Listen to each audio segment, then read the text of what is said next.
देखिए, कोई भी चिकित्सा पद्धति हो उसके अपने सिद्धांत होते हैं, जो जिन सिद्धांतों पे वो कार्य करती है, कुछ नियम होते हैं। कैसे वो चिकित्सा पद्धति काम करती है, इसके अंतर्गत ये सिद्धांत आते हैं। तो एक्यूप्रेशर के क्या सिद्धांत हैं? पहला सिद्धांत है ऊर्जा का सिद्धांत, एनर्जी थ्योरी। ये थ्योरी क्या कहती है? शरीर का संचालन एनर्जी मोशन के द्वारा होता है। एनर्जी शरीर में है, एनर्जी मूवमेंट कर रही है, तो उसके द्वारा इसका शरीर चलता है ऊर्जा से। इस ऊर्जा को जापान में ची कहते हैं, चाइना में ची, जापान में की, और भारत में इसको प्राण कहा है। चाइना में ची, जापान में की, और भारत में प्राण ऊर्जा कहा है। पश्चिमी देशों ने इसे बायो एनर्जी के नाम से जाना है। फॉरेनर्स इसको क्या है? वैज्ञानिक बायो एनर्जी कहते हैं। इस ऊर्जा का संबंध शरीर से होता है। शरीर में ऊर्जा बनती रहती है, और वैज्ञानिकों ने क्या पाया कि ये ऊर्जा ना तो नष्ट की जा सकती है और ना बनाई जा सकती है। इस ऊर्जा का रूपांतरण हो सकता है।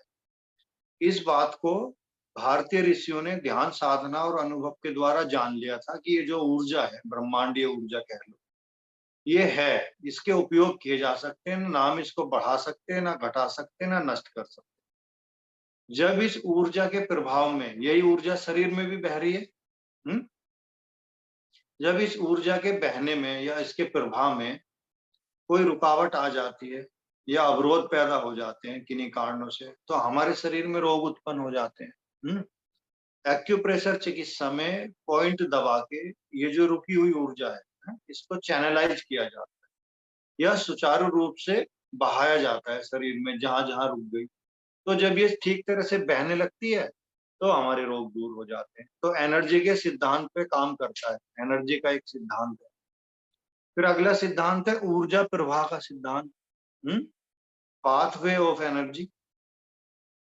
तो अभी हम जिस एनर्जी की बात कर रहे थे, बायो एनर्जी या प्राण ऊर्जा या ची या की, इसका एक नेटवर्क यानी जाल पूरे शरीर में फैला होता है, जो सभी अंगों और ग्रंथियों यानी ग्लैंड को आपस में जोड़ता है। ये नेटवर्किंग एनर्जी का जाल। इस ऊर्जा को यिंग यांग ऊर्जा भी कहा है, YIN और YANG, यिंग यांग ऊर्जा। और ये ठंडे गर्म की अनुभूति भी अनुभव की जा सकती है, इसलिए इसको ठंडा गर्म ऊर्जा भी कहा है। जब इसका असंतुलन हो जाता है शरीर में, इसके प्रभाव का, इसके नेटवर्किंग ब्रेक हो जाती है, यानी एक दूसरे अंगों में फैलाव बंद हो जाता है, तो रोग उत्पन्न होता है। अब एक्यूप्रेशर क्या करता है भैया? उस पॉइंट को, जैसे आपके घर में बिजली है और स्विच बंद है, बिजली तार तक तो आ रही है बट ट्यूबलाइट तक, बल्ब तक नहीं पहुंच रही। आपने क्या किया भाई? नेटवर्क टूटा हुआ है उसका कनेक्शन बल्ब से, स्विच बंद होने के कारण। तो क्या किया भाई? आपने स्विच दबा दिया। स्विच दबा दिया तो बिजली का जो नेटवर्क रुका हुआ था वो बल्ब तक पहुंच गया। तो ऐसी जब इसकी नेटवर्किंग स्टॉप हो जाती है शरीर में, तो दबाव बिंदुओं के द्वारा हम उस नेटवर्किंग को या उस नेटवर्क को चैनलाइज करते, पूरे शरीर में उसको सुचारू रूप से जोड़ देते हैं, तो बीमारियां दूर हो जाती हैं। तो दूसरा सिद्धांत है ऊर्जा प्रवाह का सिद्धांत। तीसरा सिद्धांत है अंग व ऊर्जा की कार्य प्रणाली का सिद्धांत, action of organ and energy. ये सिद्धांत क्या कहता है? हमारे शरीर में, हमारे शरीर का संचालन किससे होता है? एक तो एनर्जी से, दूसरा ऑर्गन अंगों से, तीसरा ग्लैंड। ये सब चीजें मिलके एक हमारे शरीर को सुचारू रूप से चलाती हैं, और ये आपस में भी मेल जोल के काम करती हैं। यानी हमारी अंग, सारे सिस्टम, जितने भी तंत्र हैं शरीर में, श्वसन तंत्र, उत्सर्जन तंत्र, रक्त तंत्र, जितने भी तंत्र हैं और जितने भी अंग हैं, ये सब आपस में संतुलित होके और तालमेल मिला के काम करते हैं, जिससे हमारा शरीर सुचारू रूप से चलता रहता है या काम करता रहता है। पर जब इनमें किसी कारण कोई बाधा आ जाती है, कोई सिस्टम खराब हो जाए, हृदय तंत्र खराब हो जाए या फेफड़े गड़बड़ हो जाए, तो क्या होता है, बीमारियां या रोग पैदा होते हैं। और ये किस सिद्धांत पे काम करते हैं? सारे ऑर्गन शुद्ध रूप से चलते रहें, इनमें इनको रक्त मिलता रहे। अगर ब्लड सप्लाई इन तक प्रॉपर हो रही है तो ये अपना काम करते रहेंगे सारे सिस्टम। और जब कई बार रक्त संचार में या ब्लड सप्लाई में दिक्कत आती है तो ये अपना काम कम कर देते हैं, जिससे रोग पैदा होते हैं और इनमें बाधा पड़ती है, हम बीमार हो जाते हैं।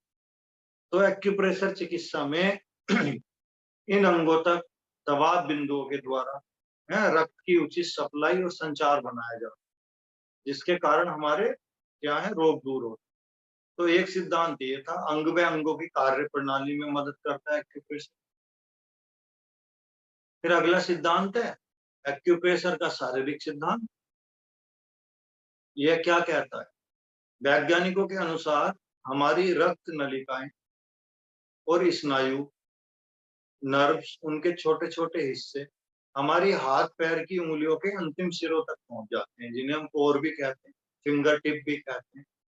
तो ये रक्त लेके हमारी फिंगर टिप या हाथ पैर के लास्ट स्थिति तक पहुंच जाते हैं। इन्हें दबा के एक्यूप्रेशर में इलाज भी किया जाता है बहुत बार। हाथ और पैर में हम दबाव बिंदु दबाते हैं, इलाज होता है। परंतु जब इनके अंतिम छोर में या इनके बहने वाले रक्त में कोई गड़बड़ आ जाए, कोई विकार उत्पन्न हो जाए या रुकावट आ जाए, तब रोग उत्पन्न होता है शरीर के अंदर। एक्यूप्रेशर क्या करता है? इन स्थान पे उत्तेजना देके, दबाव देके, फिंगर टिप पे या पैरों में इसके अवरोध को दूर करता है, जिससे अंग अपना सुचारू रूप से काम करने लगते हैं। तो एक सिद्धांत ये भी है एक्यूप्रेशर का शारीरिक सिद्धांत। तो ये कुछ मुख्य सिद्धांत हैं जिनके बेस पे एक्यूप्रेशर चिकित्सा कार्य करती है।